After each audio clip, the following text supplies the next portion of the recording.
Muy bien. Buenos días a todos en este día de casi verano por la temperatura que tenemos, un poco adelantados, pero tenemos el gusto enorme de tener a dos colegas de primera línea. En primer lugar, nuestro conferencista Manuel Pérez García, que se está desvelando para estar aquí con nosotros porque en Shanghái son las 12 de la noche. Entonces, vamos a tener la presentación del doctor Manuel Pérez García con un comentario después del doctor Antonio Ibarra. Vamos entonces los voy a presentar desde luego. Manuel Pérez García es actualmente catedrático en el Departamento de Historia en la Facultad de Humanidades de la Shanghai Jiao Tong University en China, desde luego. Es investigador distinguido en la Universidad Pablo de Olavide en Sevilla, España. Y bueno, tiene un currículum larguísimo que implica muchísimas publicaciones. Ha sido profesor visitante en diversas universidades en el mundo, en Berkeley, en Columbia Británica, desde luego en el CECHIMEX, lo cual habla de los lazos de amistad que tenemos también con Manuel, ¿sí? Y desde luego, Manuel es el autor de este libro que se va a presentar esta mañana y que me parece un tema apasionante, que pocas veces tocamos temas históricos en el CECHIMEX, entonces esto hace doblemente interesante la sesión de esta mañana. Bienvenido, Manolo. Por el otro lado, presento de una vez a Toño para no interrumpir la dinámica de la sesión. El doctor Antonio Ibarra es egresado en el área de Economía de la Universidad de Guadalajara, del posgrado en Economía de la UNAM y es doctor en Historia por el Colegio de México. Es miembro regular de la Academia Mexicana de Ciencias, secretario y presidente de la Asociación Mexicana de Historia Económica y también es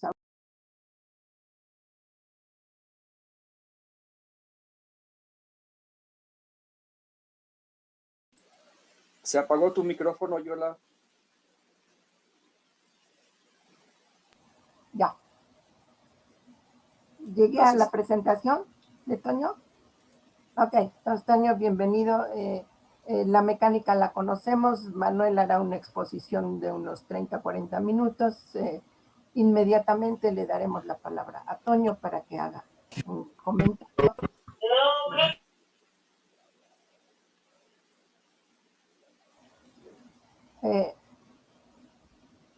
Se está cortando el micrófono. Bueno, inmediatamente entrará Toño con su comentario para después tener un diálogo con el auditor. ¿Les parece, Manuel? Adelante, por favor.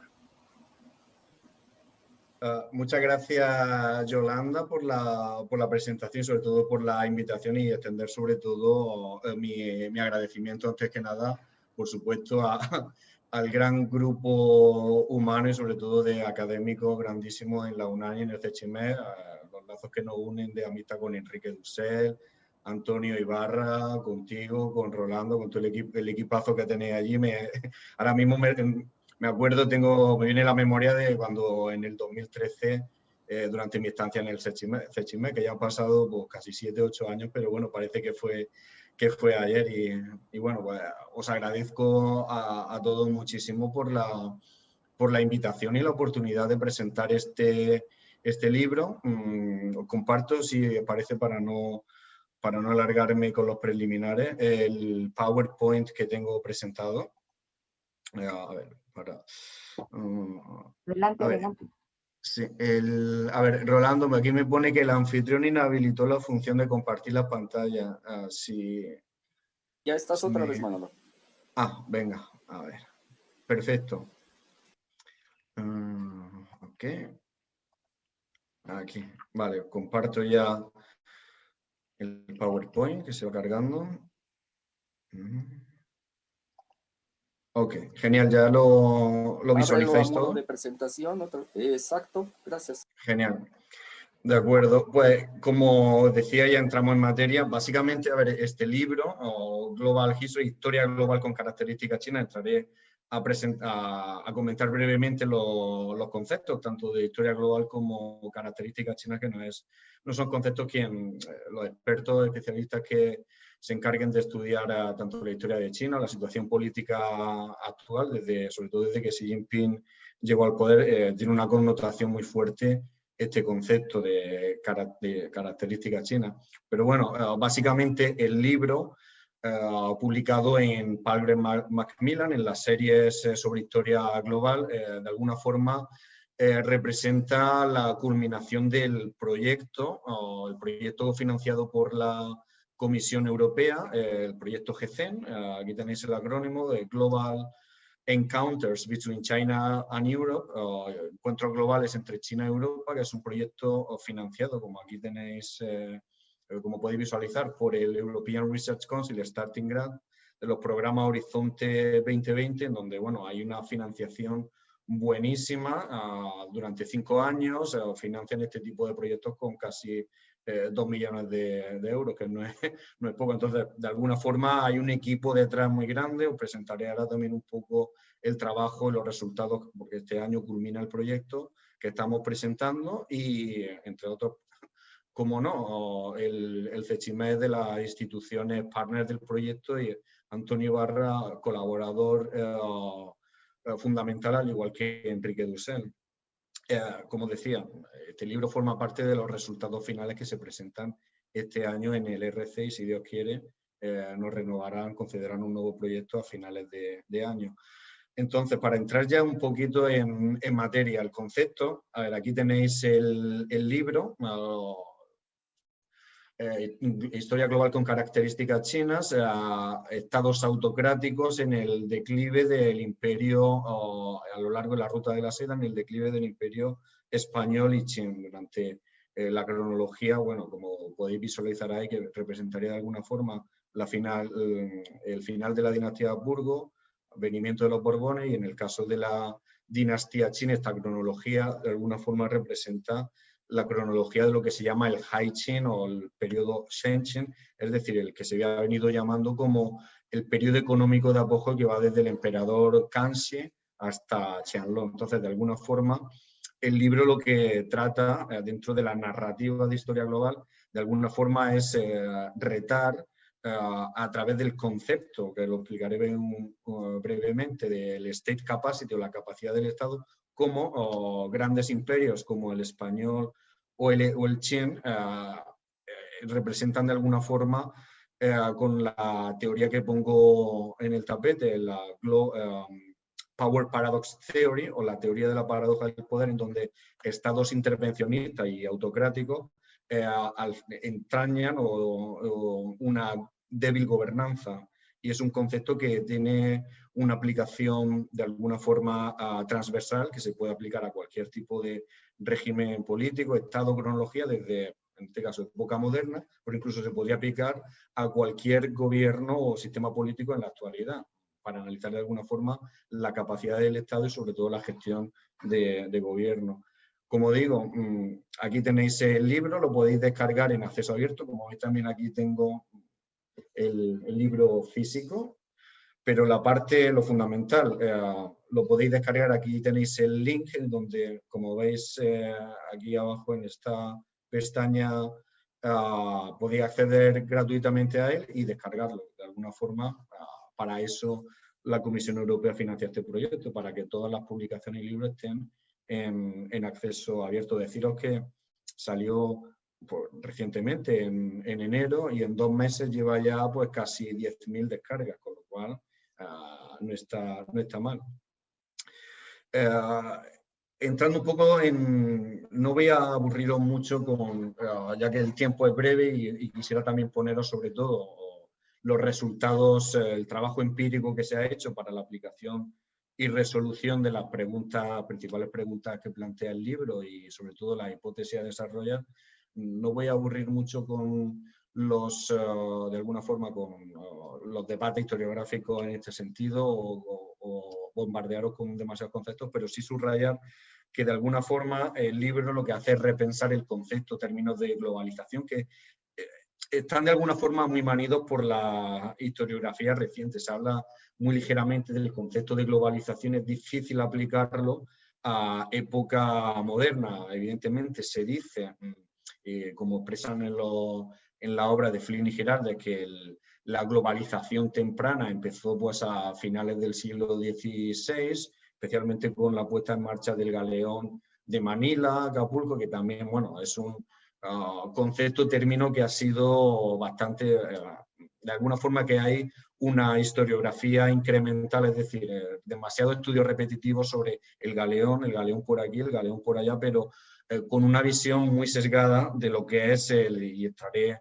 a explicar en detalle, el sistema de redes que conectan espacios de China, Asia, el continente americano en general y Europa. Entonces, es muy simplista de alguna forma ver el comercio en el Pacífico simplemente centrándonos de una forma binaria, Manila y Acapulco, y sin entrar de lleno sobre todo en explicar el concepto o el contexto histórico de la época y sobre todo, y muy importante, con el cruce de fuentes. No solo fuentes, hablamos de Europa, América, pero sobre todo fuentes chinas de época imperial, que eso es lo fundamental. Entonces, de alguna forma, bueno, el concepto de globalización y los orígenes o de globalización temprana viene a ser retado, reevaluado dentro del libro. De alguna forma, bueno, sin entrar en detalle, precisamente también incluso con la obra de Huntington, muy conocida y demás, bueno, cómo ha permeado en la historiografía reciente, en los últimos, bueno, podríamos hablar 25 o 30 años, de la visión eurocéntrica a la hora de revisar, analizar y estudiar China. En ese sentido, bueno, una de las principales cuestiones que reevalúa y revisa el libro y todo, bueno, todo el anclaje teórico es de alguna forma el revisar y reevaluar el concepto de la gran divergencia por la Escuela de California, que de alguna forma, bueno, pues viene a plantear, enlazando con los conceptos de Huntington, el debate o la fuerte visión eurocéntrica, o si me permitís también anglocéntrica, de estudiar, digamos, el origen de la globalización, el origen de alguna forma del modelo, los distintos modelos de desarrollo y crecimiento económico entre China y Occidente. Entonces, bueno, se ha visto desde una perspectiva totalmente eurocéntrica, sobre todo puesto con la mirada hacia el Imperio Británico y las colonias. Entonces, al fin y al cabo, lo que se está haciendo un poco es historia imperial, que no historia global, que es algo totalmente distinto. Entonces, bueno, de alguna forma, como veis aquí en este gráfico, que es los datos que trabaja la Angus Maddison y, bueno, también un poco la escuela básicamente de Holanda y de Inglaterra, precisamente este tipo de gráficos y de análisis empírico, utilizando sobre todo el GDP per cápita o el PIB per cápita, haciendo proyecciones con un indicador como es como bien saben los economistas, un indicador moderno que mide sobre todo la riqueza que desarrolla un país en época X, pero hacer proyecciones como hace Madison desde el año 1991, utilizando una moneda ficticia como es el Jerry Kermit Dollars, y hacer proyecciones al año cero. De alguna forma, bueno, este gráfico es precisamente lo que viene a poner en cuestión tanto el libro que presento, pero sobre todo como el proyecto que dirijo y la investigación, la línea de investigación que llevamos desarrollando pues ya desde hace más de 5 años, incluso antes de que el proyecto iniciase. Entonces, de alguna forma, bueno, sería más, hablando con un poco más de autoridad y propiedad, el hablar de globalización temprana, podríamos en ese sentido coger la tesis de Flynn, Giraldez y Pat Manning en los últimos estudios que han hecho en el último año, 2 años, en donde globalización sí sería la intensificación de lazos comerciales, circulación de bienes de consumo, tecnología, que eso básicamente ya nos remontamos desde el origen de la humanidad. Es decir, el hombre, el ser humano por naturaleza tiene la tendencia a moverse, a buscar espacios, regiones de riqueza y de alguna forma para asentarse y consolidar la prosperidad. Y de alguna forma, bueno, pues las tesis de esas conexiones o de esa globalización en términos geográficos, pues vendrían a poner en contacto la superficie terrestre. Ellos hablan, Flynn y Giraldez, de la conexión de los 3 tercios, es decir, lo dividen en un tercio en el espacio de Eurasia, África y por la parte también entre América y el Pacífico en general. Entonces, la conexión entre esos espacios continentales es lo que podríamos hablar de globalización, dejando a un lado los sesgos nacionalistas o de alguna forma la narrativa nacionalista actual que se está poniendo en el tapete en la actualidad con esta definición o utilización manida del concepto de globalización. Y de ahí, de alguna forma, bueno, eso ha permeado en el debate de la gran divergencia y, como bien dice Patrick O'Brien en su último libro que acaba de publicar sobre el análisis de la economía de la China imperial y el occidente europeo, de alguna forma el debate de la gran divergencia, después de 20 años desde que Pomeranz publicase su libro en el año 2000, el debate está virtualmente acabado y estoy totalmente de acuerdo en ese sentido. Y como se debe de alguna forma reevaluar y repensar el debate de la gran divergencia utilizando nuevos casos de estudio desde una perspectiva local, concreta y sobre todo aplicando ahí lo que llamaríamos el Big Data Mining al caso de la historia, es decir, generar grandes bases de datos, pero sobre todo a través del trabajo de archivos y fuentes primarias, es decir, hay que remangarse, el historiador global debe ir a los archivos y sobre todo para dejar de un lado ese sesgo eurocéntrico, sinocéntrico, incluso también si podríamos hablar americanocéntrico, si me permitís, para realizar un cruce sistemático de fuentes y de datos y a partir de ahí reevaluar, repensar todos los conceptos, debates historiográficos y conceptos que hemos tomado o dado por buenos, pero bueno, lo que hay que hacer en ese sentido es reevaluar, repensar y cuestionarlos, por supuesto, no darlos por, que de alguna forma es el dar por bueno lo que ya se viene publicando desde hace 20, 30 o 40 años, es de alguna forma podríamos hablar de un cierto involucionismo, si me permitís, histórico en la narrativa histórica y de alguna forma la nueva historia global viene a poner en el tapete pues eso, nuevos casos de estudio y sobre todo nuevo material empírico. Y en eso, en breve, para no pasarme de tiempo, os voy a poner los datos que dentro del proyecto trabajamos para de alguna forma responder a las grandes preguntas que plantea el libro. Bueno, salto esta diapositiva que de alguna forma viene a repetir el anclaje ese eurocéntrico o anglocéntrico dentro de la historia global. La Escuela de California en ese sentido, que ya desde Pomeranz o sobre todo con Gunder Frank revisaron lo que es la historia económica de China, debatir la hegemonía de Occidente, tratar la perspectiva eurocéntrica, pero ese reto, de alguna forma, de la perspectiva eurocéntrica en los últimos 15, 20 años y hasta la actualidad, lo que ha generado es un fuerte sinocentrismo, que eso coincide sobre todo con la hegemonía actual, el papel hegemónico que pretende o que ejerce China de facto. Entonces, eso de alguna forma ha permeado en la narrativa histórica y sobre todo en el campo de historia global.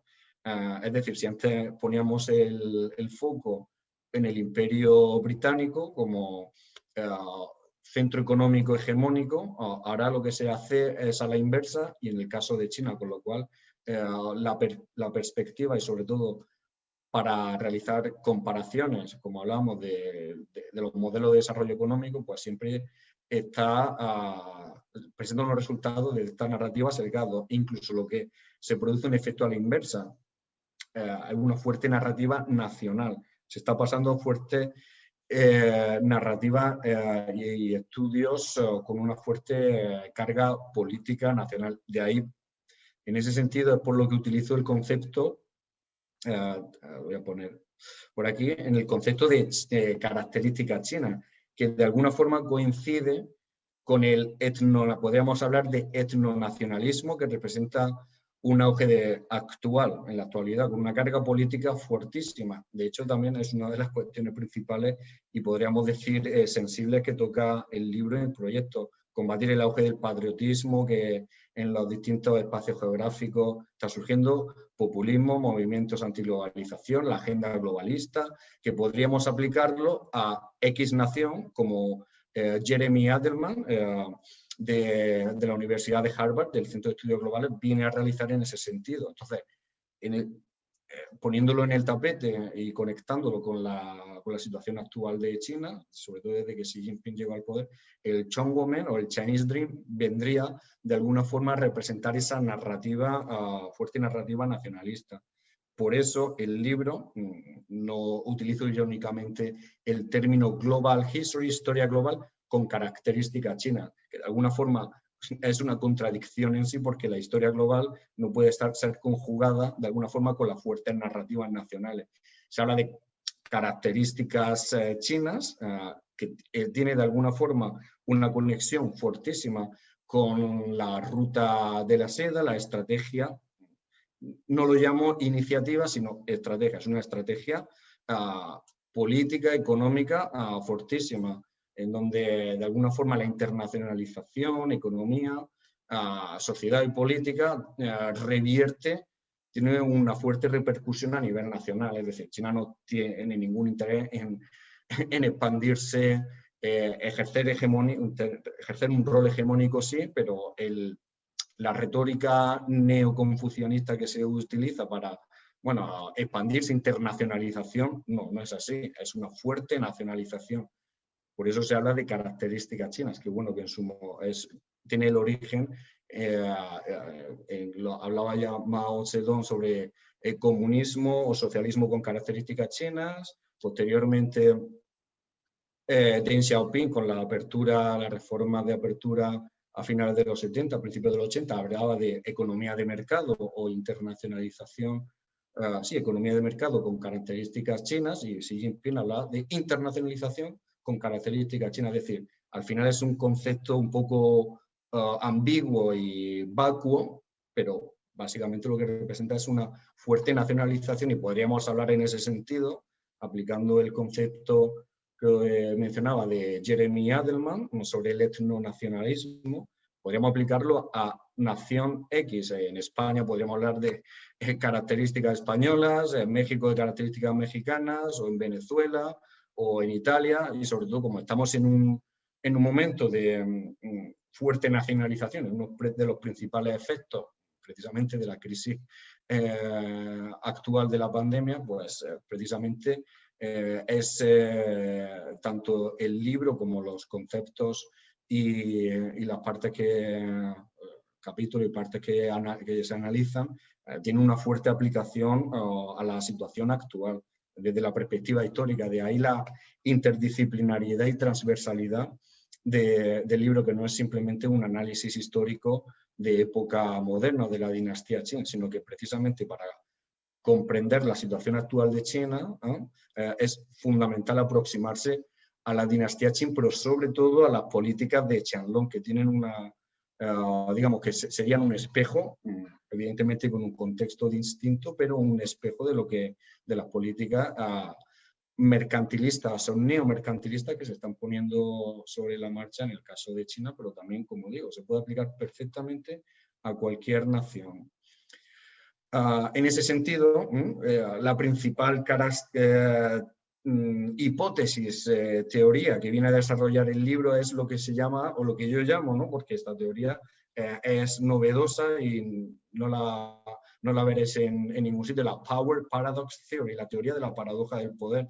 Es decir, estados autoritarios, intervencionistas, que están de alguna forma, el objetivo principal es la acumulación de poder a nivel social, económico, es decir, el controlar a la sociedad de alguna forma, que tiene una aplicación, podríamos hablar desde el Imperio Romano, en este tipo de teoría, hasta Imperio Qin, incluso también en la dinastía Ming, o el Imperio Borbón en el caso de España, como hago en el libro, incluso hasta la actualidad. Es decir, estados autoritarios, intervencionistas, traen como consecuencia viene de alguna forma ligado en sí una débil gobernanza, y de ahí el state capacity, que es un concepto que se utiliza mucho en economía, en historia económica, para de alguna forma estudiar la generación de recursos económicos y sobre todo el sistema administrativo de un estado, de X, para de alguna forma la gestión política, sobre todo económica de la zona, de la región, que sí, evidentemente el motivo principal o el objetivo es la acumulación de poder, pues como en el caso de la dinastía Qin, y pondré ahora ejemplos, lo que se genera es una gran administración burocrática. La dinastía Qin sobre todo está basada en un fuerte intervencionismo militar, la ocupación de las provincias occidentales de China, y eso genera de alguna forma una administración fortísima que el Estado no puede controlar. Y una de las derivadas de esa gran nueva administración es que se forman élites locales en Cantón, en las provincias de Fujian, en toda la zona costera oriental de China, y que esas élites de poder, que son Han, no son manchúes, porque la dinastía china es una dinastía manchú, y eso está generando una acumulación de riquezas, sobre todo por la acumulación de plata que viene de América, y eso en el largo plazo representa un peligro y una amenaza fundamental para el gobierno central en Beijing, para la corte imperial. Y esa es la novedad principal que presenta el libro, también la línea de investigación que estamos abriendo en ese sentido.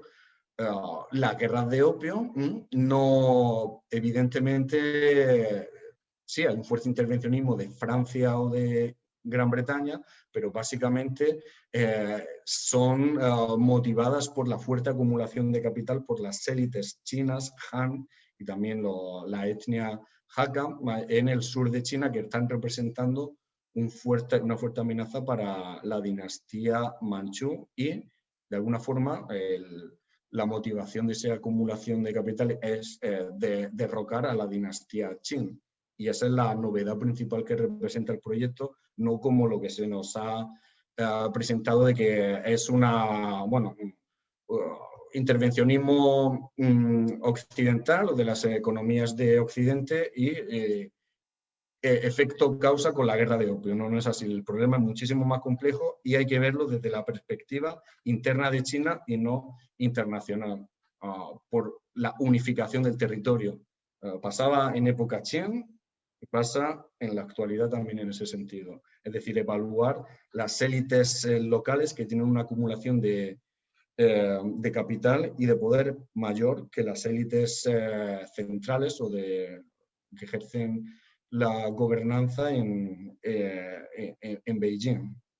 Esa es la cuestión principal. Hablo sobre todo de época imperial, pero que tiene una aplicación fortísima en la actualidad. Bueno,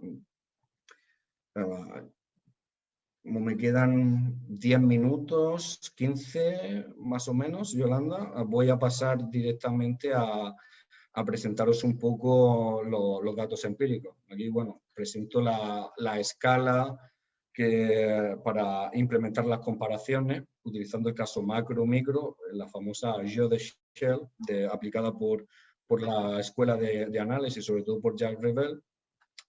Pero básicamente, voy pasando aquí diapositivas, una de las cuestiones principales, sobre todo por la minería de nuevos datos, es la aplicación del proyecto a las humanidades digitales y el Big Data Mining. Os presentaré ahora aquí el ejemplo, es decir, el nodo principal metodológico de del libro y de este proyecto es la extracción de nuevos datos históricos, lo que llamaríamos como el nuevo Big Data en la historia económica global, y como combinando la escala micro y macro, y a través de un método comparativo con el apoyo de las nuevas tecnologías, con una base de datos multirelacional, para a partir de ahí implementar nuevos modelos, casos de estudio, para analizar los modelos de consumo, redes de comercio a nivel comparativo, que podrían darse en el caso de China, en Macao, Cantón, y su conexión con Europa, con el Mediterráneo, sobre todo con el eje económico Marsella-Sevilla, para de alguna forma presentar la idea principal, que es estudiar los pautas y modelos de consumo, y sobre todo con las redes, la interconexión de redes de comercio locales a gran escala, y de alguna forma ese tipo de visión reevalúa lo que es el llamado el debate de la gran divergencia a nivel micro. Bueno, de alguna forma, esos serían los grandes ejes, sin meterme más en materia, para implementar con propiedad una comparación entre China y Europa, que bueno, China no se puede comparar como un todo, igualmente Europa. Entonces, tienes a partir de ahí tiene mucho sentido el aplicar casos de estudio a nivel local, para estudiar la diversidad, sobre todo en el caso de China, que China, hablamos muy alegremente así, pero como Estado-nación no se funda a partir de 1919, con el movimiento estudiantil del 4 de mayo. Bueno, de alguna forma, en ese sentido, la geografía de China es importante a tener en cuenta, sobre todo el cambio de fronteras, desde el mapa de la dinastía Ming a la expansión de la dinastía Qing, y lo que, como vengo a decir, reevalúa lo que es la gran divergencia, comparaciones entre China y Europa, y el principal eje es proveer nuevos datos históricos para reevaluar el concepto de la gran divergencia, dejando de lado totalmente, que no tiene validez ninguna, si lo digo directamente, para el análisis histórico, el estudio de datos agregados como el GDP, para nada. De ahí que la metodología que se emplea, sobre todo con una cronología fundamental, como la que os comentaba anteriormente, finales del siglo XVII hasta la guerra de opio, coger casos de estudio y de alguna forma a partir de ahí generar y implementar un enfoque de escalas para abarcar de alguna forma. Historia global no es la historia de las distintas naciones, sino el comparar y sobre todo encontrar puntos de similitudes y sobre todo y específicamente diferencias en los distintos modelos de consumo económicos y sobre todo para las relaciones comerciales. Por eso uno de los principales puntos del proyecto es el estudio de la introducción de productos de origen chinos en Occidente, en Europa, América, seda, té, porcelana, bueno, que esto ya está bastante sabido, pero sobre todo y fundamental es la introducción de productos de origen tanto americano como europeo en China, fundamental. Y bueno, ahí La Plata evidentemente ejerce un rol fundamental en la monetización y sobre todo en el desarrollo de la economía de China, evidentemente desde época Ming hasta la dinastía Qing. Y a partir de ahí, bueno, pues esas serían, tal que os presento aquí, las principales preguntas del proyecto. Y una de las cuestiones que sí no me quería dejar de mencionar es sobre todo la evaluación del concepto de Sangley, que lo habréis oído mucho sobre, bueno, en el tema de, nuevamente, el Galeón de Manila, y hay una bibliografía, una historiografía ahí muy, pues, así lo tengo que decir, muy simplista, y sobre todo que no tiene en cuenta que el término Sangley, los sangleyes, no se autodenominaban así Sangley. El concepto Sangley es una transliteración que aparece en la fuente española, pero ninguno de los comerciantes chinos que está en Manila se llamaba así Sangley. Es la traducción de alguna forma de Shangren, que son mercaderes, pero que el notario, el escribano español en Manila, que no sabía chino, los llamaba sangleyes, pero todo ese debate que hay incluso en Taiwán, algunos historiadores en China que hacen algo de historia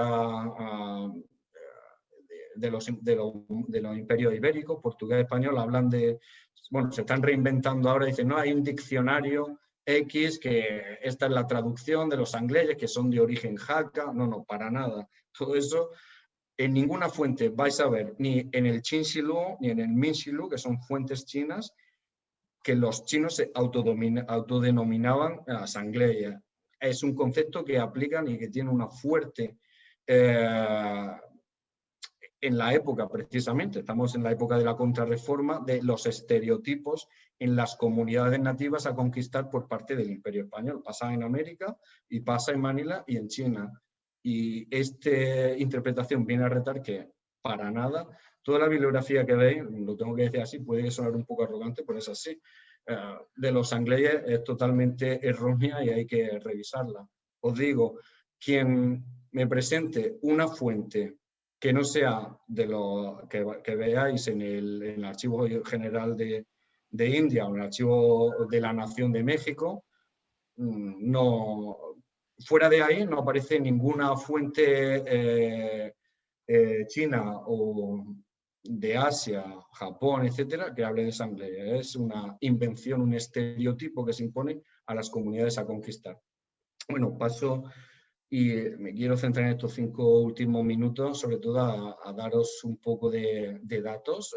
Lo que vengo en mi equipo y en el libro a poner sobre el tapete es el análisis de los comerciantes como consumidores vicarios, es decir, que como agentes, actores sociales que están generando una influencia fortísima como productores en el mercado, consumidores, generando nuevas redes de distribución y sobre todo abriendo mercado y nuevas necesidades para de alguna forma introducir los productos de origen occidental que he mencionado anteriormente. De ahí que podríamos hablar de todo el espacio del Pacífico que conecta Manila como uno de los nodos con América y también con el sur de China. Podríamos hablar de un sistema un brokerage system o un sistema de broker asiático y mediterráneo, donde aquí presento sobre todo las conexiones a nivel local de la compañía sueca Grill, que tiene sus principales,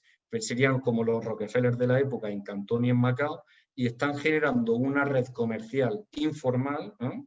De ahí que precisamente a través del análisis de redes se rete fundamentalmente lo que es el state capacity que os mencionaba anteriormente. Un Estado fuerte basado en el poder militar como el China no puede controlar un mercado totalmente irregular o no regulado, como es el caso del sur, de los mares del sur de China. Y son estos agentes comerciales quienes están conectando Lima, Acapulco, Manila, el Cádiz-Sevilla como puesto de entrada hacia Europa y Macao con los comerciantes Hong y la compañía Grill, entre otros, como principales ejes. Utilizando el sistema de redes y en este caso la proyección de datos de nuestra base de datos con Gefi, podemos ver que hay un sistema informal, un sistema a través de la llamada comanda, que es el Long Distance o Partnership, es decir, unión de compañías pequeñas, medianas, a larga distancia, donde la confianza es lo que está operando ahí y estos nodos que veis ahí, los más grandes son los que representan la medianas, grandes compañías y a partir de ahí toda una serie, un universo, un microcosmos, como lo llamo yo, de economías, de compañías subsidiarias que son las que informalmente son las que están permitiendo de alguna forma que la introducción de plata americana en China, más de 2/3 de la producción de plata, no olvidemos que entra en China. Y este tipo, de alguna forma, de mercado de contrabando, etcétera, no lo puede regular ni controlar el gobierno, en este caso el gobierno chino. De ahí que luego llegaríamos a la derivada de la guerra de opio. Bueno, aquí presento una serie de genealogías sobre este tipo de redes que están operando en ambos espacios. Macao como puerto de entrada, todas las redes que veis aquí en el eje mediterráneo, la mal llamada Manila Ruta de la Seda, que no es Ruta de la Seda en sí, sino una red informal de comerciantes y de compañías que está operando e integrando los mercados, en este caso mediterráneo, con el de China. Y de alguna forma este nodo, como veis aquí, pues enlaza desde, en este caso, Lisboa, Cádiz, Sevilla, como puerto de entrada y salida de Europa, conectando con el Índico, y todos los nodos de comerciantes y de compañías que se están generando en el sur de China, sudeste asiático, conectando con el Pacífico a través de Manila y de ahí a América, que podríamos, por supuesto, hacer la proyección hacia Sudamérica, por supuesto, con las conexiones de Perú, Buenos Aires, en donde hay todo un comercio no regulado. Presento, y ya para terminar, dentro del proyecto hemos generado una base de datos que no es una tabla Excel, que no son las típicas bases de datos Access, ni incluso ni con Python, no, es una base de datos multirelacional. Esta es una de las primeras entradas, ya estamos terminando de generar el sistema de consultas y en breve, a finales de este mes o el principio del año, de abril, tendréis, estará a vuestra disposición en acceso abierto esta base de datos, que hay más de 20.000 entradas en donde estamos poniendo datos de origen chino, occidental, en donde de alguna forma estamos modelando una base de datos precisamente para el estudio del comercio informal, sobre todo de las rentas que genera el Estado a través del almojarifazgo, con el cruce de fuentes chinas y europeas. De alguna forma, bueno, aquí os pongo algunas imágenes del equipo, del campo de trabajo que hemos hecho en los archivos de China, digitalizando fuentes chinas, mapas, nuestro laboratorio con el equipo de informáticos que trabajamos en Madrid, en Sevilla, que son los que generan la base de datos, que de alguna forma, bueno, pues representa este sería el modelo, es decir, lo tenemos todo conectado en red, no hay ningún aparato que esté alimentando la base de datos, y eso permite que de alguna forma los investigadores, estando en el Archivo General de la Nación en México, en Manila, en Macao, en Sevilla o en Beijing o en Cantón, simultáneamente introduciendo datos, y esos datos no son meter datos por meter datos, sino que están de alguna forma enlazados con lo que es la filosofía y sobre todo con las principales hipótesis. Termino, quiero poneros el vídeo demo, es un minutito, de la base de datos, de cómo estamos generando y cómo hemos generado de alguna forma trato de compartirlo aquí, dejo de compartir el PowerPoint, pongo el vídeo, que lo que veis aquí, lo que vais a ver en el vídeo es simplemente una muestra. Evidentemente la base de datos que tenemos ahora no tiene nada que ver con el prototipo o el modelo inicial que se presenta aquí, que bueno, que era muy de andar por casa, pero ahora está bastante. Aquí tenéis a mi grupo de investigadores en Sevilla haciendo esos grandes catálogos que son los inventarios por mortem de productos para el análisis de productos chinos en Europa. Este es el data input, donde cada uno tiene la base de datos. Ahora está totalmente distinta, pero bueno, para que os hagáis una idea, en donde aquí se pone el modelo, la referencia del archivo. Están trabajando en Sevilla, pero perfectamente podrían estar trabajando en Macao, en Ciudad de México o en Beijing. Entonces, de alguna forma, la fase inicial de introducción de datos. Paso aquí un poquito más rápido. Esto genera tipologías. Precisamente aquí estamos analizando sobre todo redes de comerciantes, pues registramos los comerciantes, los actores sociales que nos aparecen en Sevilla, Cantón, Macao, etcétera, etcétera. Y en la base de datos generamos un modelo a través del sistema de redes a nivel local. Aquí exportamos a GEFI para el análisis de redes. Empleamos aquí, bueno, esto lo hace solo simplemente el ordenador, un algoritmo GeoLayout para que nos permita, todos estos nodos están georreferenciados y luego poder exportarlos a un mapa satelital. Estos nodos representan el comercio-consumo de productos chinos en Sevilla en el siglo XVIII. Realizamos aquí la partición y posteriormente este modelo, que son a través de parroquias, como veis, a nivel muy local, pero que tiene una interpretación y una aplicación a escala global fundamental. Y esto lo proyectamos a un sistema georreferencial, un GIS, y nos proyecta este tipo de redes de consumo de productos chinos en las parroquias de Sevilla, y encima se proyecta un mapa del siglo XVIII de Pablo de Olavide. Entonces, bueno, es una de las aplicaciones del proyecto. Termino,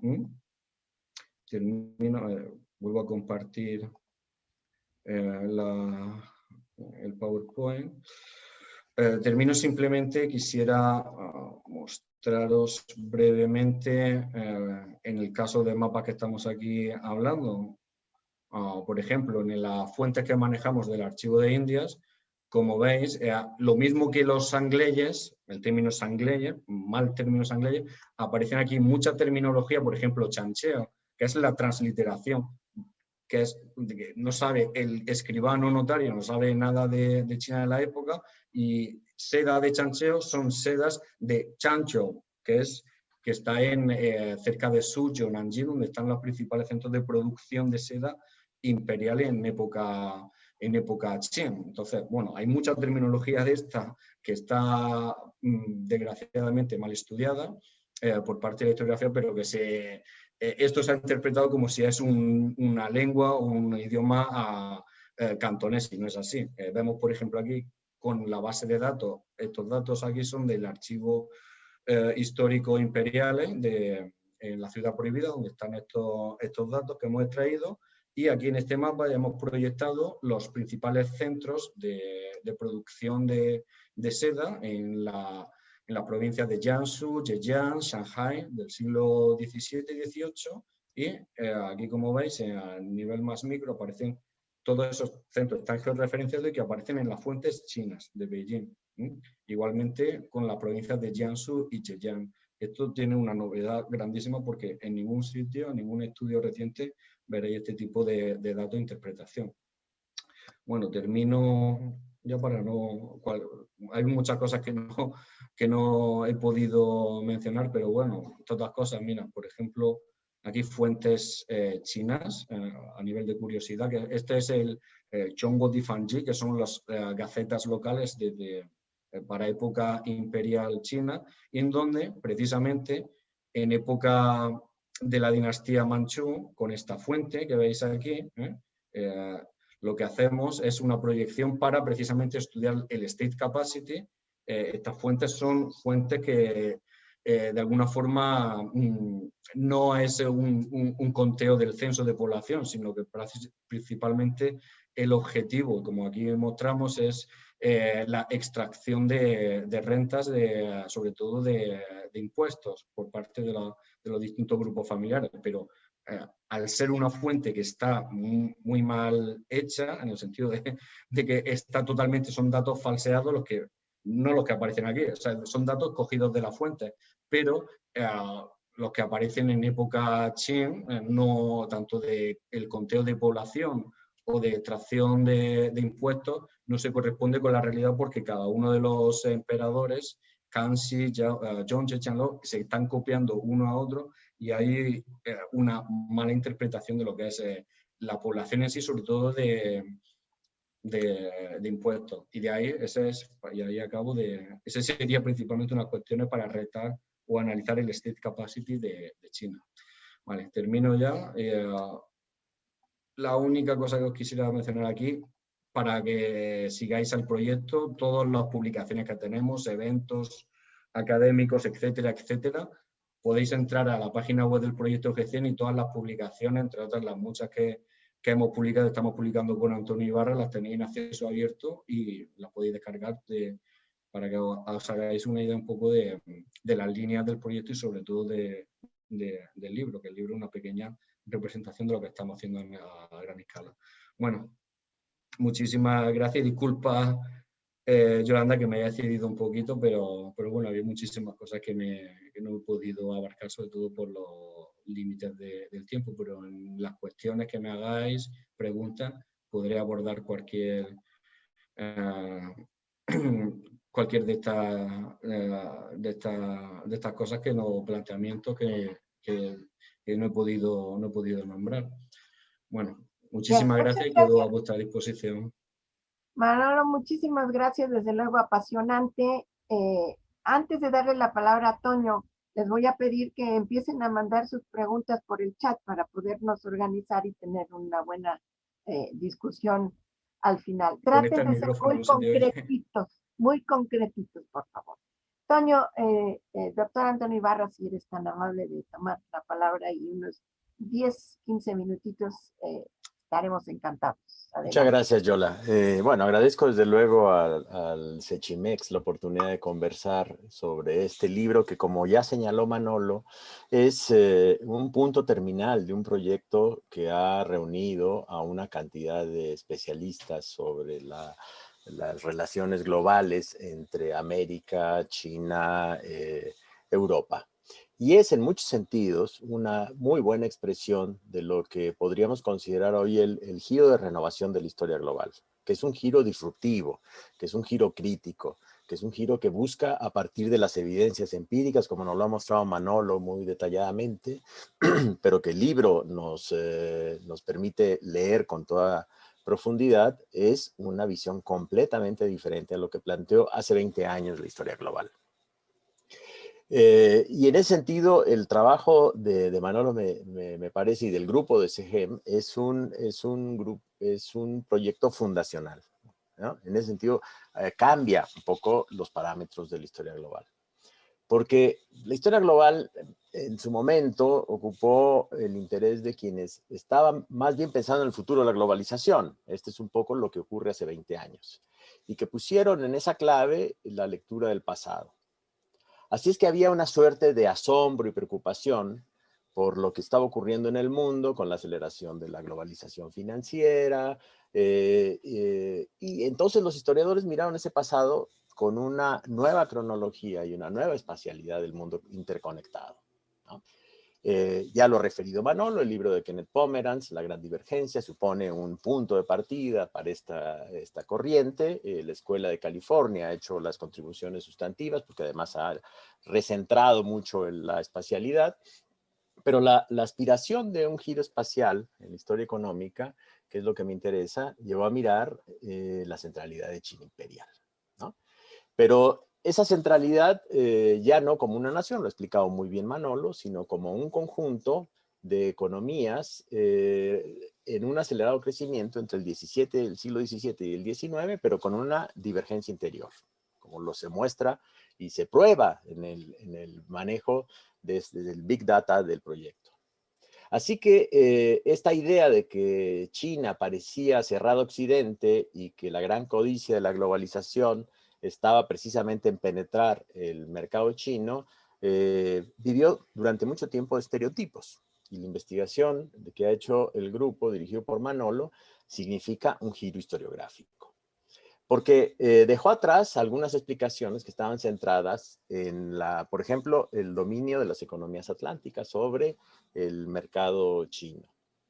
Porque también acompañó a la emergencia de China contemporánea en este discurso que está hablando Manolo, porque no es un discurso de pasado, sino es un discurso de futuro, en donde está viendo la producción de la literatura china sobre la globalización como un nuevo patriotismo, como un nuevo nacionalismo que además se expresa globalmente. Y esto es parte de la paradoja con la cual él está trabajando los conceptos de la historia global occidental y de la lectura o la relectura que se hace desde China, porque es un problema de hegemonía y de construcción de un nuevo nacionalismo que se expresa hacia afuera, pero tiene una profunda raíz interna.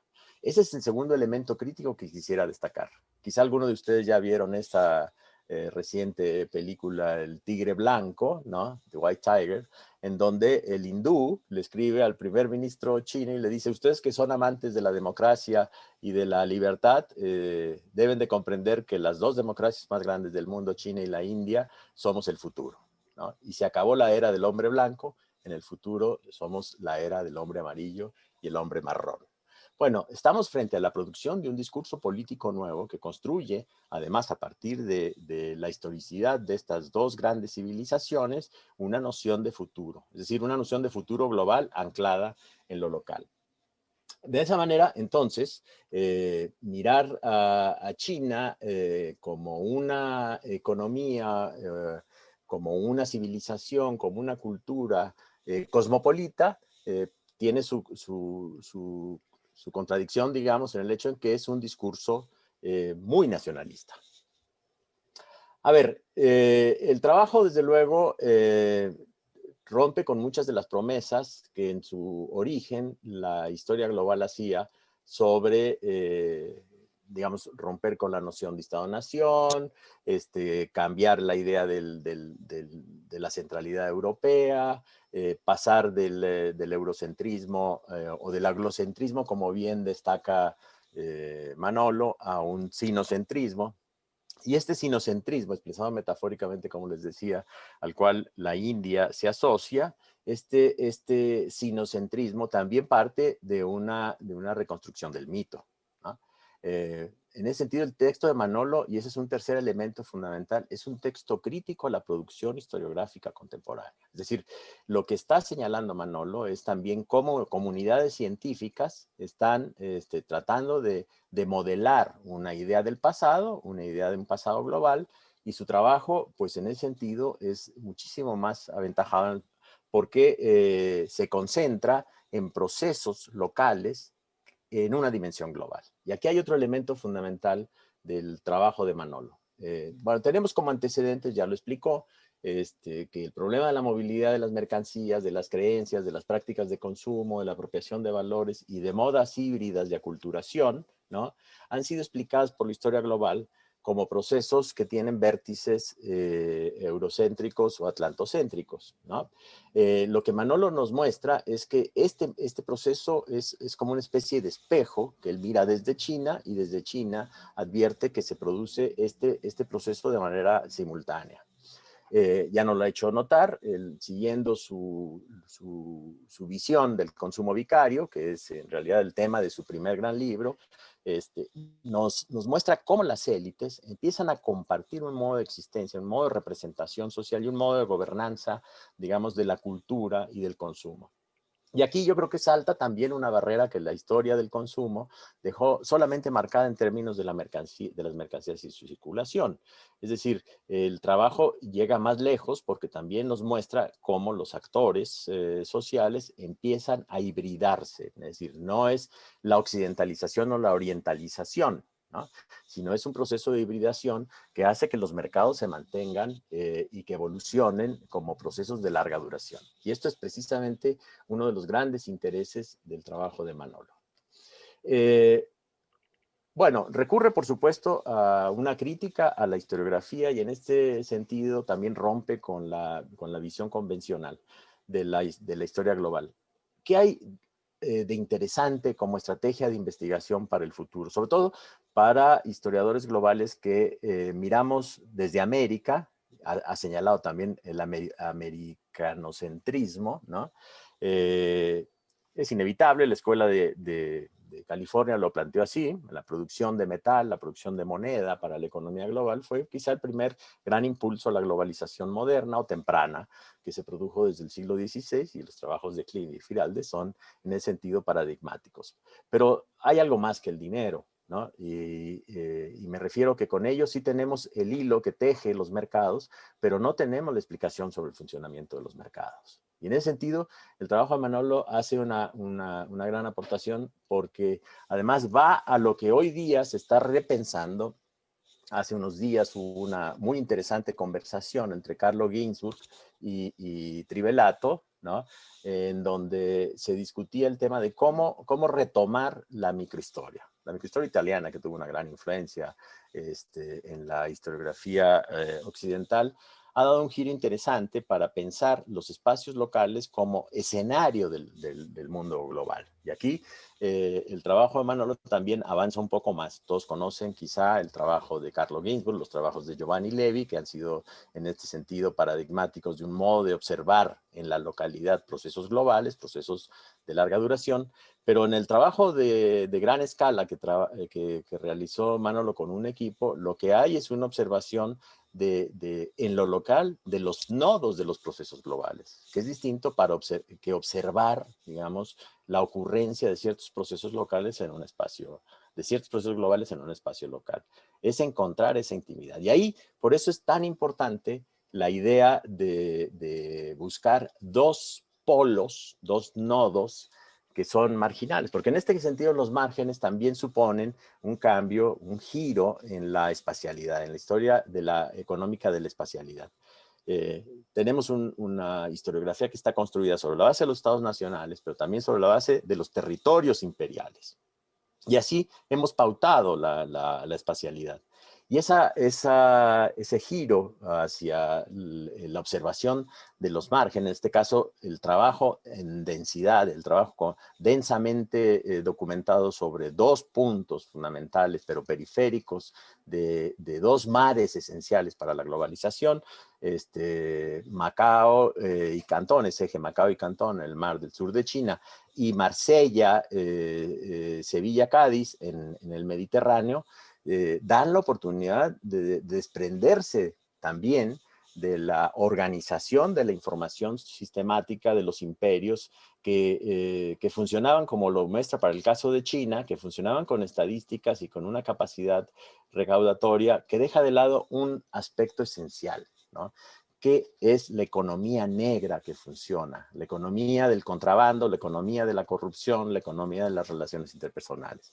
Y ahí hay un cuarto giro en la investigación de Manolo y del grupo de GESEM, en el sentido de que no se observa la corrupción como una externalidad de los mercados, sino como un elemento constitutivo de la organización eficiente de los mercados, que tiene que ver con esta paradoja del poder que ha mostrado, que atañe a todos los imperios, ¿no? Igual el imperio británico en la India. Calcuta podría ser un muy buen ejemplo de esta paradoja, ¿no? Donde solamente a través de una observación de interculturalidad, de un análisis de las redes políticas y las redes de sociabilidad de distintos grupos étnicos, uno puede advertir cómo funcionaba fluidamente, ¿no? Como por ejemplo los judíos portugueses, ¿no? Que se cristianizaron o que se orientalizaron, lograron tejer grandes redes transnacionales, ¿no? Y esas grandes redes transnacionales son, digamos, los elementos clave para entender la porosidad de las economías imperiales. Entonces, el giro también está no solamente en lo espacial, no solamente está en el giro político, sino también está en el giro de cómo observar a los actores integrados en red, ¿no? Digamos, aquí la compañía Grill, Suecia no aparecía para nada, ¿no? En ese sentido, también, Manolo, lo que advierte es que debajo del tapete hay una economía global que está funcionando, ya sea por encima del hombro de los imperios o bien en asociación con ciertos sectores de ese mismo gobierno. De ahí la importancia del concepto de gobernanza historizado, ¿no? No como lo conocemos digamos, para el futuro del liberalismo, sino en términos históricos. ¿Qué significaba esa gobernanza? ¿Dónde se puede advertir? En los espacios locales. Y son en los espacios locales donde los actores revelan de manera más clara sus estrategias. Y así pues, la observación que hace el trabajo de Manolo, diría, conecta estos cuatro giros que se producen en la visión de la nueva historia global que este proyecto, digamos, está mostrando como una posibilidad de análisis a futuro. ¿Qué nos supone digamos, estos cuatro elementos de giro o de ruptura con la historia global de los últimos 20 años? Bueno, primero, una llamada esencial. Tenemos que socializar la información, ¿no?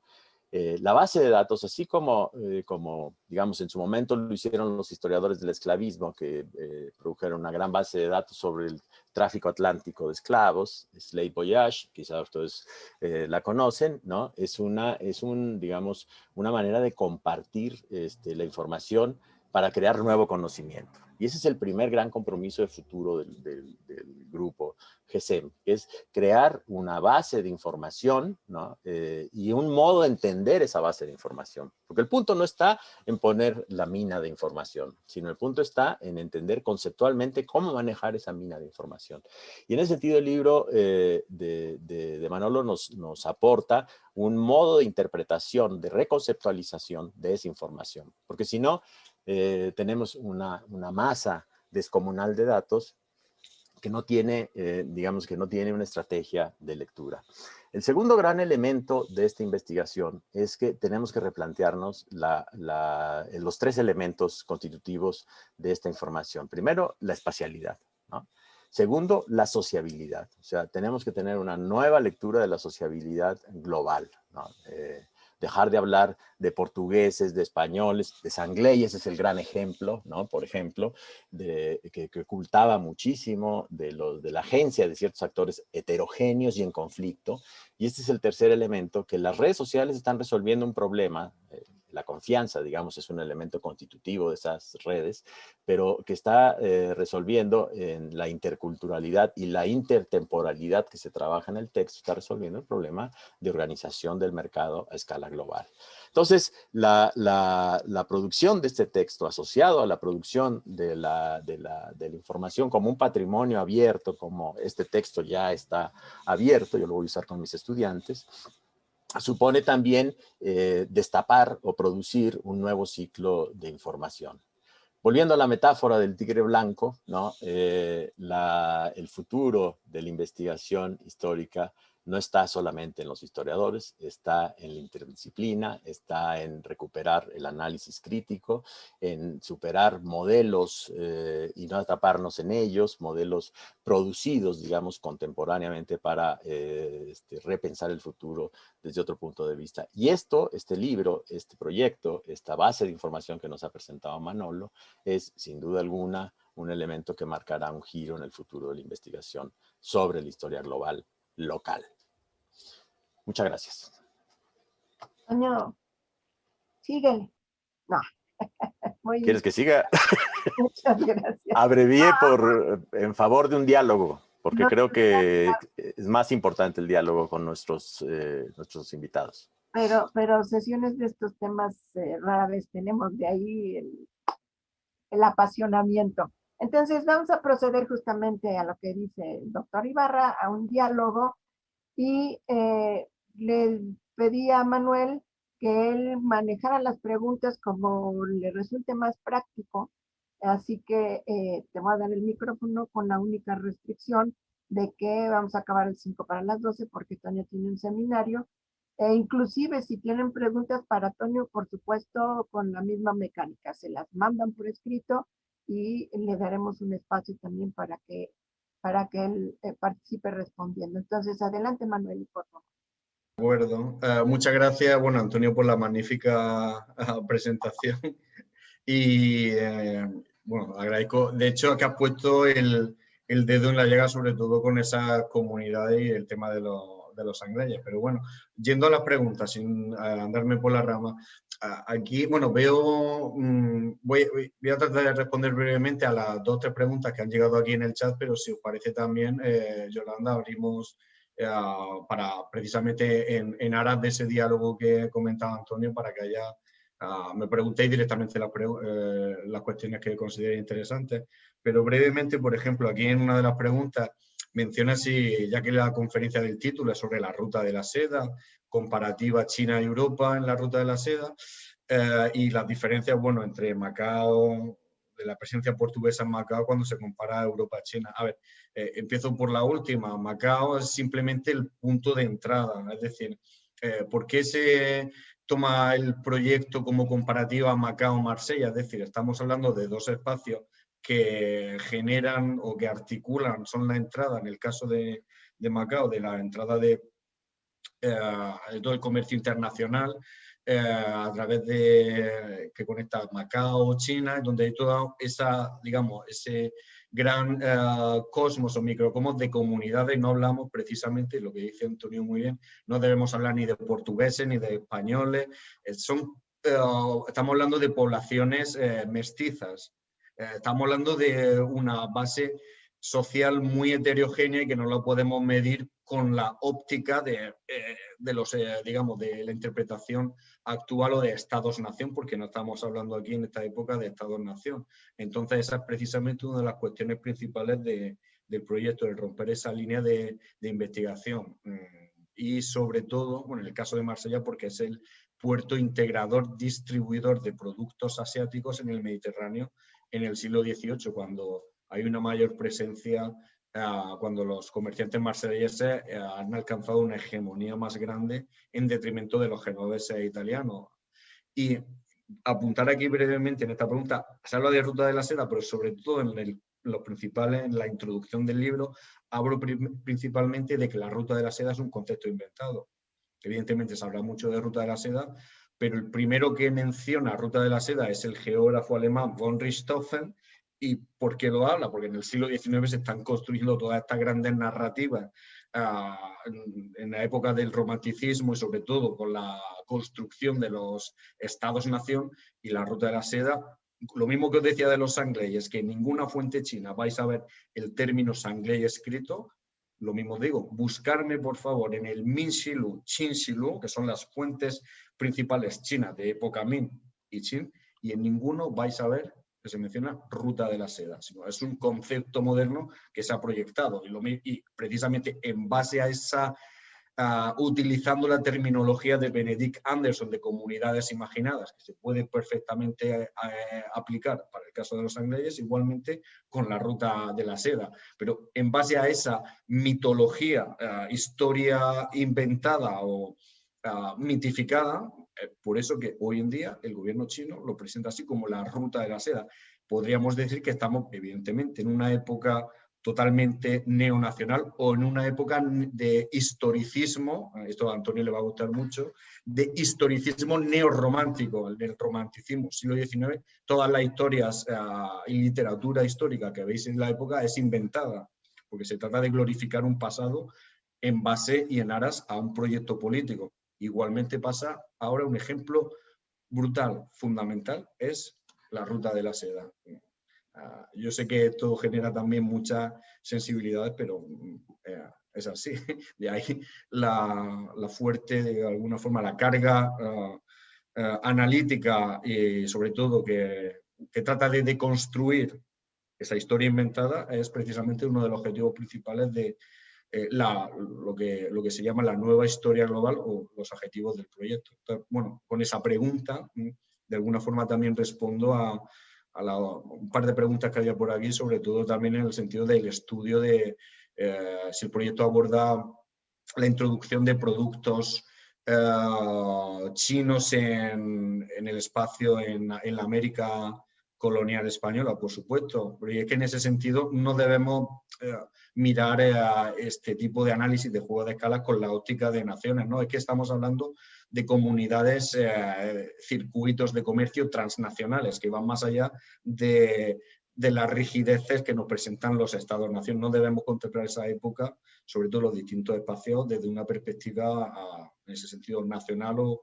a través del estado-nación, sino estamos viendo aquí compañías heterogéneas y homogéneas que están operando al mismo tiempo en Perú, en Lima, en el puerto de Lima, Callao, lo mismo en Buenos Aires que igual en Manila o en el sur de China. Estamos viendo un mestizaje de compañías asociadas que en ninguno de los momentos, lo mismo que veis en la información del galeón, no van con la bandera portuguesa, española, francesa. Detrás del pabellón de la bandera, el capitán es Sangley, la tripulación puede ser portuguesa, macaense, el mestizaje que hay entre los españoles o las comunidades ibéricas de Portugal o de España en Manila, con lo cual estamos hablando ahí, bueno, nos tenemos que desprender del corsé nacional, porque de alguna forma, bueno, eso desvirtúa la interpretación y el análisis. Perdona que no me quiero extender y quiero, Yolanda, dejar paso a, que no sé, que igual se pueda abrir el micrófono a quien quiera preguntar. Sí, el embajador Eugenio ya no pide la palabra, así que por favor, Eugenio, abre tu micrófono, o no sé si Rolando te lo tenga que abrir. Sí, ya está bien. Adelante. Me disculpo por no poder usar el chat, soy muy elemental en el manejo de esto. Segundo, muchas felicidades a Manuel Pérez por su libro, por su esfuerzo. Ahora lo entiendo un poquito más en la explicación, porque al leer parte del libro me quedaron muchas dudas y sobre todo en lo referente al alcance del libro. pero ya lo entiendo mejor ahora. Una sola pregunta. Habría, y es un poco una pregunta sobre analogías. Esta teoría de la relación entre autoritarismo, gobernanza débil y finalmente capacidad, state capacity, ¿hay acaso alguna comparación en lo que Qianlong le contesta al monarca británico cuando este manda una misión a China para abrir, con la intención de abrir relaciones diplomáticas? Y la respuesta es que China tiene todo y no necesita esa relación.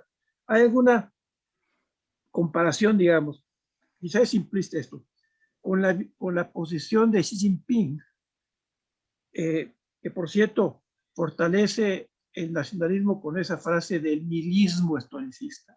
Ya no quiere escuchar nada, pero además ni siquiera de los autores chinos. Ya no más escribir sobre el siglo XIX y o las hambrunas del siglo XX. Bueno, pero Xi Jinping está fortaleciendo como nadie excepto, digamos, Mao, porque incluso más que Deng, está fortaleciendo el concentración de poder unas horas pocas en sus manos. Sí, sí. Esa concentración de poder no es que necesariamente, y la respuesta o la tesis de suprimir el conocimiento histórico que no le gusta a él, no es de alguna manera parecido a lo que en el siglo XVIII intentó Qianlong. Sí, sí. Gracias. Muchas gracias, embajador Eugenio Anguiano, por la pregunta. Me parece fundamental y no, ahí evidentemente se notan los conocimientos diplomáticos, porque evidentemente Qianlong está ahí haciendo sobre todo un ejercicio de diplomacia. Permítame ponerle, porque por supuesto que sí, el libro y sobre todo esa analogía se puede hacer porque de alguna forma no dejan de llamar a Xi Jinping como el nuevo emperador o el nuevo Qianlong. Y la economía de mercado de época de Qianlong con la de la actualidad, sobre todo con el sistema de Cantón como único puerto que estableció Qianlong para el comercio con el exterior, tiene su repercusión totalmente ahora. De hecho, bueno, pues también podría haber una analogía con los llamados zonas económicas especiales que se establecieron ya por parte de Deng Xiaoping, pero que tienen una analogía súper importante y muy, digamos, en el tapete, sobre todo con la época de Cantón y cuando estableció Cantón como puerto único. Permítame, por favor, compartir nuevamente el PowerPoint en base al comentario de Qianlong. A ver, pongo aquí.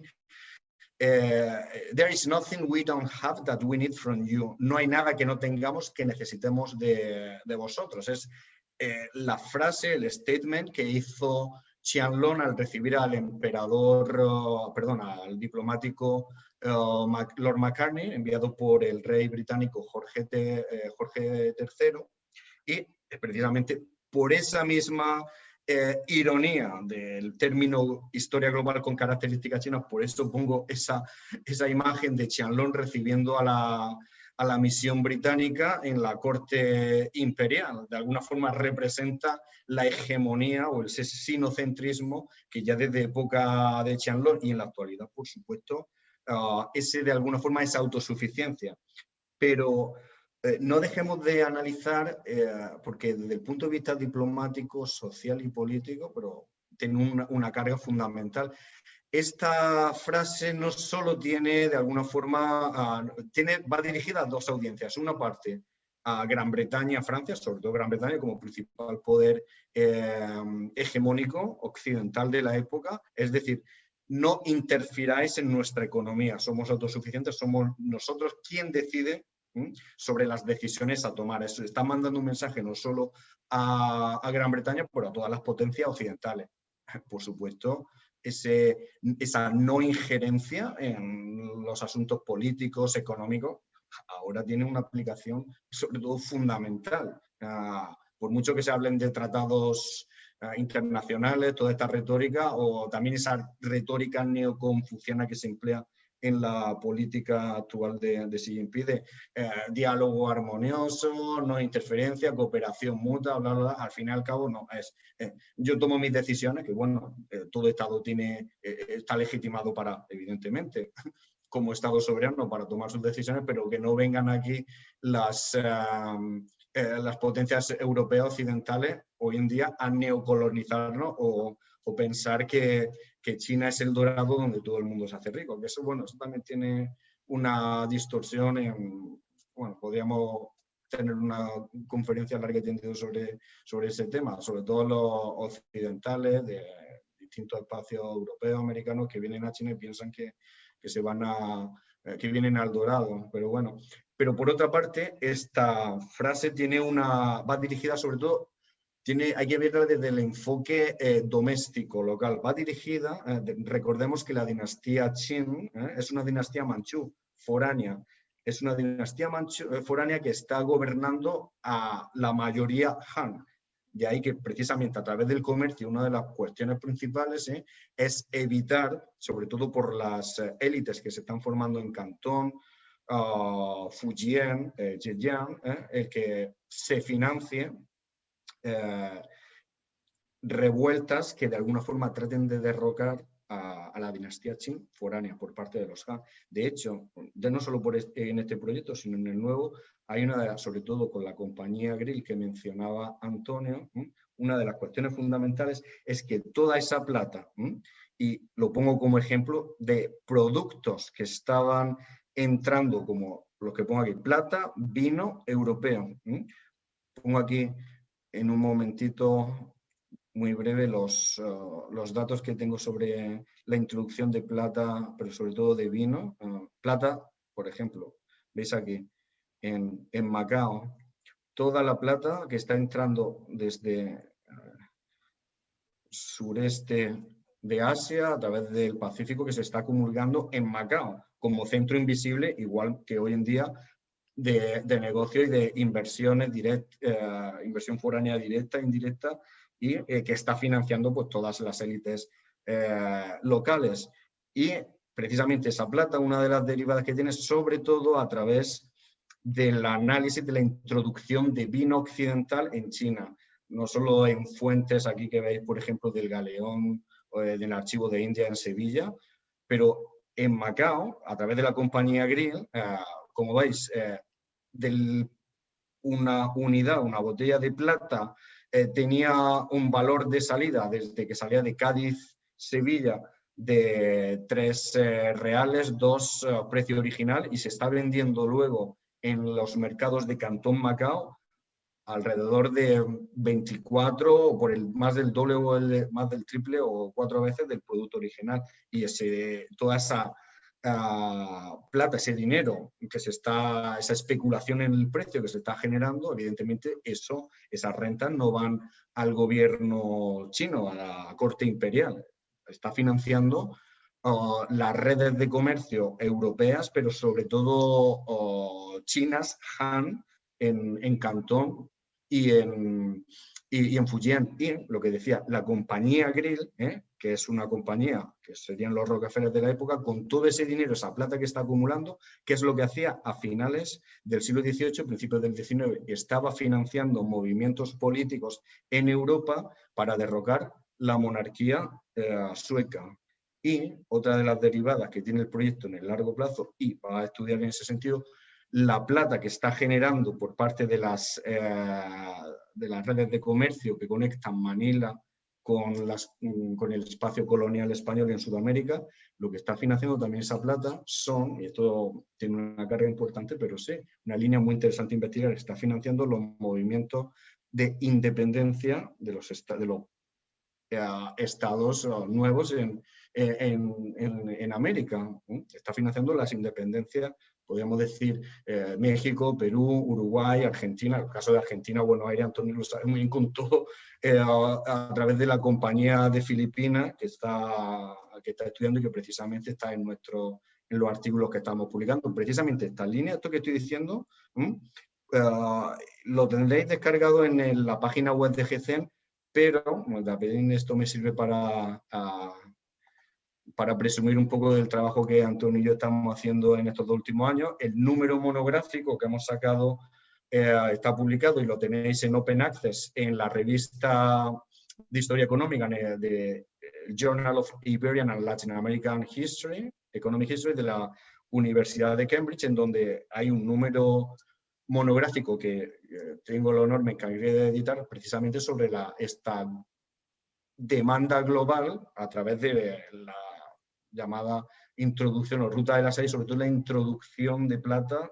americana en Asia. Entonces aquí tenemos, por ejemplo, yo saqué este artículo sobre esta correspondencia de la compañía sueca Grill en Macao, que se ve ahí precisamente esa gran acumulación de plata y sobre todo la financiación de movimientos políticos, no por parte de los chinos, sino precisamente de las compañías europeas que están operando y sobre todo tienen un interés grandísimo en acabar con el sistema político colonial y sobre todo en Europa, sobre todo con el Estado absolutista.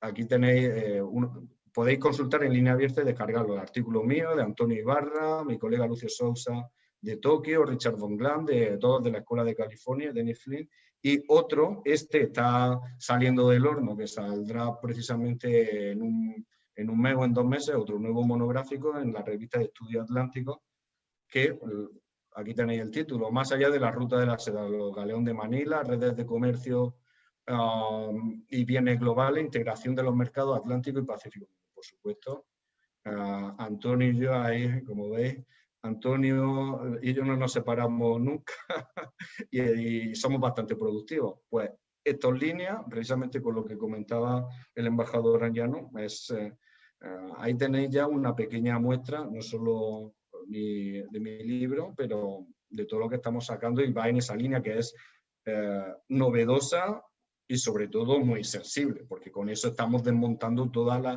historiografía a nivel nacionalista que se ha construido y se está construyendo ahora y se seguirá construyendo. Estudia historia mítica. De ahí hablamos eurocentrismo, sinocentrismo, americanocentrismo, X, como lo queráis aplicar. Disculpe si me he alargado, embajador. Bien. Como estamos hablando de un diálogo, podemos con mucho gusto volver a darle la palabra a Toño para que intervenga y redondee todos estos puntos tan interesantes. Entonces, Toño, si te parece, adelante. Claro, tratando de observar las preocupaciones, habría que rescatar también del trabajo de Manolo, además de la metodología, que creo que es uno de los aportes sustantivos para quien quiera ocuparse de repensar lo local y lo global, habría que rescatar también el subtexto crítico a la producción discursiva de la historia. Ya no lo hizo saber un poco lo que está ocurriendo en China, pero no es circunstancial. Lo mismo está ocurriendo en la India, lo mismo está ocurriendo en México, ¿no? Que tenemos una reescritura bastante estereotipada del futuro, incluso yo diría bastante craquelada en un pasado que no se logra identificar con lo que positivamente está ocurriendo en el mundo.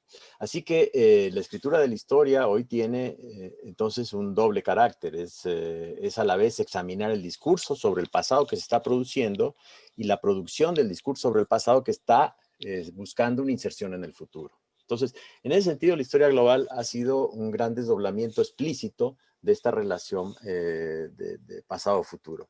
Sobre eso quizá los trabajos, bueno, por ejemplo, el trabajo de Sebastián Conrad, que es una visión, digamos, desde la Academia Alemana. Es interesante porque él mismo ahora tiene en Berlín un centro de estudios globales, ¿no? Pero no hay gran distancia crítica en términos de la investigación. Es decir, se sigue hablando de la historia global en términos macro. Y tenemos también, digamos, la escuela de Williamson, ¿no? que en realidad al estar periodizando la historia global a partir de la convergencia de precios, de la integración de la economía industrial, etcétera, algo que Manolo destaca muy claramente en el texto como crítica, en realidad nos está haciendo una nueva lectura de un viejo tema, la historia del capitalismo, ¿no? Y entonces en ese sentido no cambian los ejes. Sigue siendo la centralidad británica o anglosajona, las economías atlánticas, etcétera.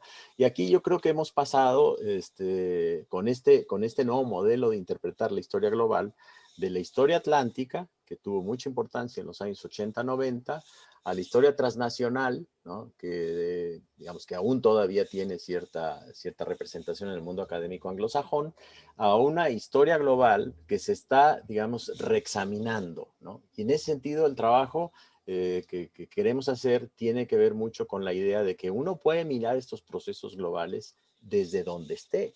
Y además tenemos que descentrarnos también de nuestra propia historia. Yo creo que un elemento clave es vencer el provincianismo, ¿no? Ya Subran Mayama había señalado mucho que sí, al final la historiografía europea y anglosajona es bastante aldeana, bastante provinciana. Sigue leyendo el proceso global como lo leyeron en el siglo XVIII. Digamos que no han superado a Adam Smith, ¿no? Con todo el respeto que me merece Smith, por supuesto, como el primer gran historiador global, quizá podríamos considerarlo así, ¿no? Sobre todo el libro cuarto de La riqueza de las naciones, es yo creo que la primera gran historia global que se escribe, con un propósito, ¿no? Explicar la centralidad británica. Entonces, ahora, para saltar ese provincianismo, yo creo que los historiadores, también los historiadores latinoamericanos, tenemos que hacer un esfuerzo por movernos de nuestro propio espacio, ¿no?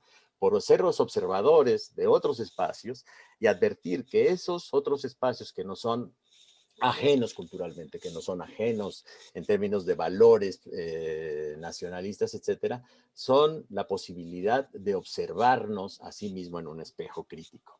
Y ese es quizá también uno de los elementos clave que hemos tenido en los diálogos sucesivos, en los congresos a que ha convocado Manolo, que es desde que empezamos a discutir las fuentes sobre las cuales vamos a levantar, edificar las bases de datos, hasta el arsenal de conceptos que estamos usando, tenemos que entrar en un proceso de desprovincialización, digamos, ¿no? Dejar de ser. Y también en pensar nuestros propios modelos de interpretación. Y entonces hay una decolonización también del discurso, ¿no? Y aquí yo creo que vale la pena entonces también advertir que el trabajo de Manolo y sobre todo de esta integración, debo decir que Manolo ha integrado un equipo que incluye a estudiantes mexicanos egresados de nuestra facultad que ahora trabajan con él y estudiantes chinos que han hecho ese proceso de hibridación, ¿no? Me acuerdo en la estancia que tuve en la Pablo de Olavide conversando con ellos en el despacho colectivo. Bueno, hay una comunicación interesante donde esa hibridación de ideas, de conceptos, de nociones, empiezan a darle a los historiadores americanistas, los deja de ser americanistas para convertirlos en historiadores globales. Y yo creo que eso nos hace mucho falta en nuestro sistema académico. Cuando Manolo hace la crítica de los ecosistemas universitarios chinos, ¿no? No sé si te van a echar, pero espero que no, que como decía este personaje del Tigre Blanco, ustedes que aman la libertad y la democracia, espero que lo hagan saber en el caso de las universidades, los ecosistemas universitarios también están llamados a una ruptura profunda también de sus modos de entendimiento, de sus modos de transmisión de conocimientos, ¿no? Y en eso el trabajo que hace Manolo, no sé, seguramente ya leído en China, ¿no? Es un trabajo que pone el acento fundamental en cómo se puede renovar el papel de la historia y de la comunidad de pensamiento histórico para examinar esos horizontes de futuro. Y si pensamos en la incertidumbre que estamos viviendo en términos de la pandemia, y si nos apartamos de digamos, faccionalismo que se está construyendo en el mundo sobre las responsabilidades de una pandemia, que es un evento por su naturaleza global, ¿no? También podemos examinar la manera como las estrategias locales son fundamentales, desgarran, desnudan, digamos, esos procesos de gobernanza local, ¿no? Y entonces el presente nos está impulsando a que nuestras comunidades de pensamiento, nuestras comunidades digamos, se pluralicen en sus miradas y que integren otros tipos de saberes, ¿no? digamos, el gran aporte también es que Manolo ha juntado a historiadores europeos, americanos y chinos, ¿no? A trabajar. Me recuerdo las conversaciones con esta chica que era experta en cerámica, ¿no? En la cerámica china. Era de una exquisitez su conocimiento impresionante. Bueno, necesitamos a ese tipo de arqueólogos de las artes decorativas, necesitamos antropólogos, necesitamos sociólogos, necesitamos historiadores del arte. Por ejemplo, una lectura de la portada de esa entrevista que Manolo utiliza muy finamente sobre la relación que ya mencionaba el embajador, con una analogía tan pertinente. O sea, lo que hizo fue conectar precisamente eso. Es una representación irónica tremenda, de incomprensión. ¿Qué llevan los británicos a los chinos? Digo, ese es parte del argumento visual, ¿no? Tecnología de juguete, ¿no? Y una suerte de mercancías lúdicas que, por supuesto, respaldan esa metáfora de que eso no nos interesa la plata, ¿no? Porque la plata es la que mueve nuestras propias economías. Entonces, un globo, un carruaje o una raqueta de bádminton son, asimismo, ¿no? Una autoironía sobre la cultura occidental. Es decir, ¿qué puede ofrecer la cultura occidental?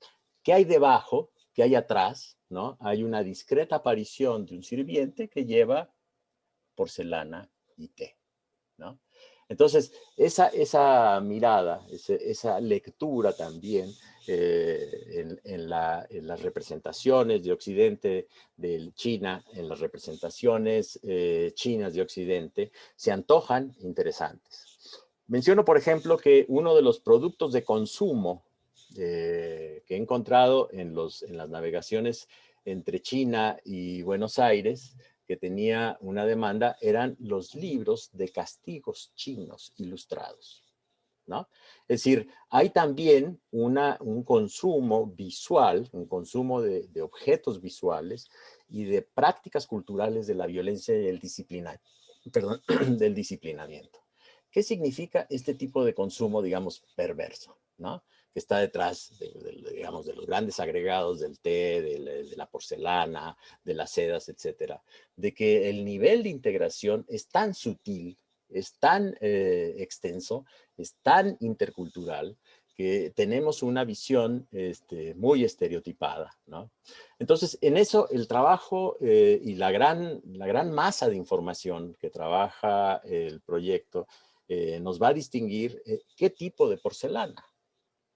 No la porcelana que se conserva en los museos, que es importante, sino la porcelana que se producía en pequeñas localidades o los estampados que se producían en las pequeñas aldeas de la India que de repente constituían moda entre las familias poderosas o comerciantes. Entonces, el proyecto lo que hace es que nos abre una ventana, ¿no? Nos permite observar, focalizar estos fragmentos, ¿no? De una conducta colectiva más amplia, son especie de fractales sobre los cuales está construido el mundo. Entonces, la localidad fractal para estudiar el mundo global es uno de los grandes aportes de esta investigación colectiva, pero también uno de los grandes desafíos, ¿no? Por tanto, yo espero que Manolo se siga conservando en China, que haga crecer el grupo de investigadores chinos interesados en el tema, y entonces también en algún momento poder extender esa relación a la geografía de la India, que yo tengo la impresión, ¿no? Que se cruza mucho, ¿no? Pero bueno, esos son proyectos a futuro, a trabajar el otro gran entrepot que es Calcuta, de todo este comercio global. No sé, Yola, porque... Gracias, ¿no? Toño. Ok. Gracias. No, Manolo. por favor.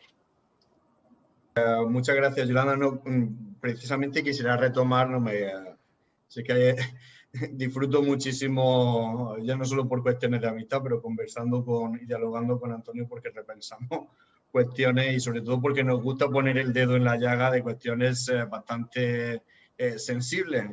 Precisamente lo que comentaba Antonio de colonización de los análisis, precisamente tiene una carga política es sensible y muy fuerte en la actualidad porque estamos asistiendo ahora mismo a una colonización del pensamiento.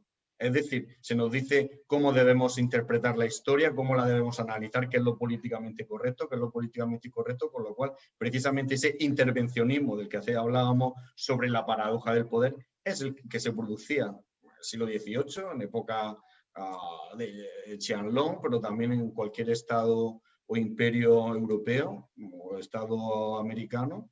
Se está produciendo ahora esa colonización del pensamiento donde cuanto más prohibiciones, decretos, cuanto más se trata de regular la vida del individuo, eso genera detrás de ahí lo que es un miedo del Estado grandísimo hacia la sociedad, porque cuanto más controlado te quieren tener, en este caso sobre todo de Qianlong es paradigmático, al final lo que se muestra es una gestión de gobierno y sobre todo brutal por el tema de la acumulación de poder, pero quisiera hablar sobre todo de la cuestión de los ecosistemas académicos. Por ese sentido, una de las cuestiones principales del proyecto era y es apostar por la interdisciplinariedad, no solo historia económica, no solo sinología, relaciones internacionales, y también incluso lenguas extranjeras, porque para implementar historia global y sobre todo para desprendernos de esos sesgos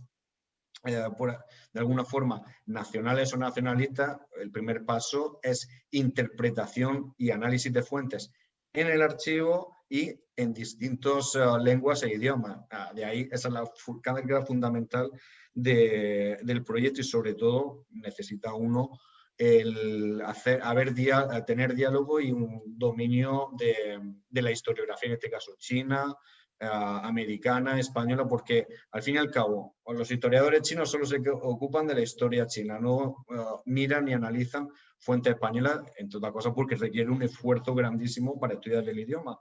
En el caso de historiadores, tanto en Europa o América, que miran hacia China, al fin y al cabo, ¿qué fuente utilizan? La única, se mira hacia China desde una época perspectiva imperial. ¿Por qué? Porque el único dominio que se tiene de la fuente o del idioma es lo que tenemos del galeón de Manila, con lo cual, al final, indirectamente, historiadores de España o América, hablamos de México, Perú, colegas, Antonio y yo conocemos a muchos, al fin y al cabo lo que están haciendo es una historia de imperio, una historia de los imperios ibéricos en China, con una mirada hacia China, a través del galeón, pero fuentes chinas ninguna.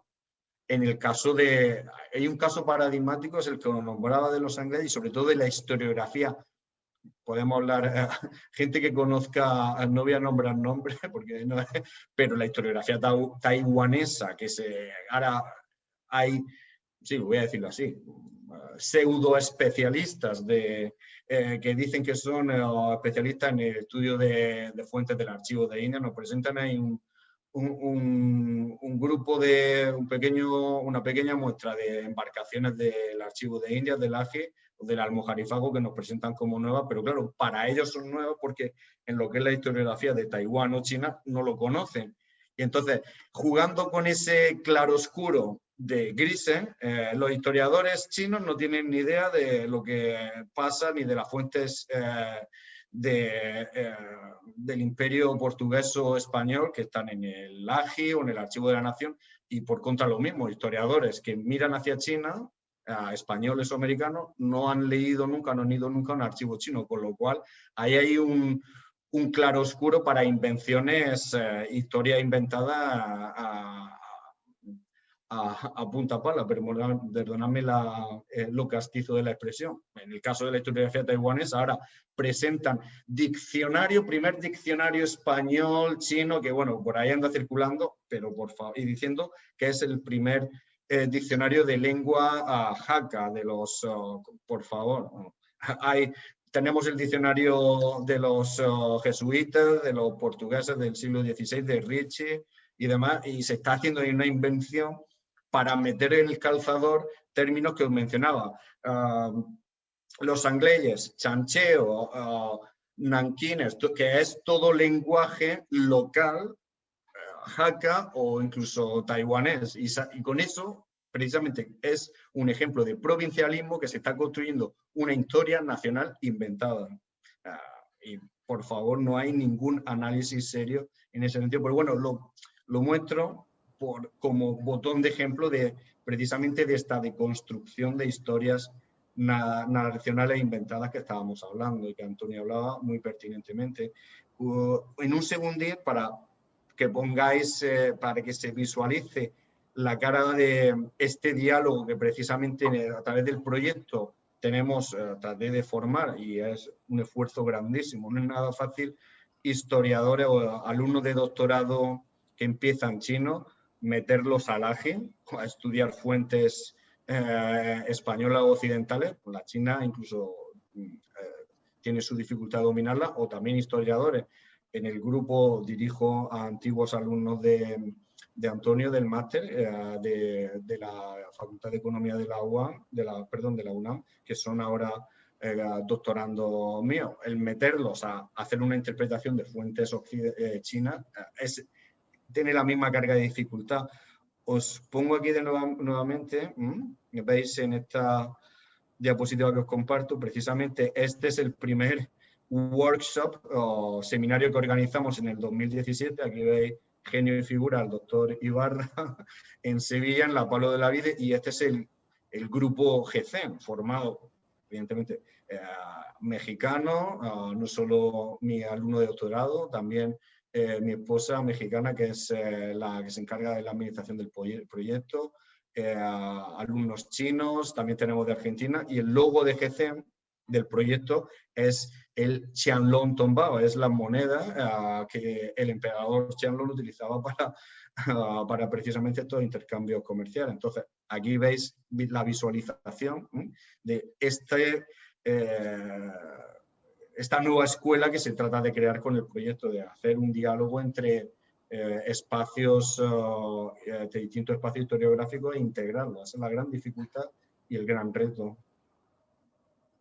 Bien, Eugenio, solo que intervengas medio minuto porque Toño se tiene que ir y hemos hecho una gran sesión. Adelante, Eugenio, rapidísimamente. Menos de medio minuto.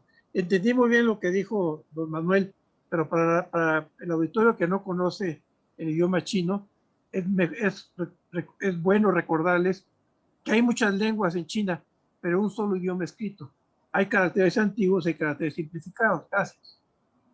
Gracias, Eugenio. Bueno, yo voy a dar por terminada la sesión. Verdaderamente fue extraordinaria y espero que participen más a menudo nuestros historiadores con estos temas que le quitan rigidez al pensamiento de los economistas.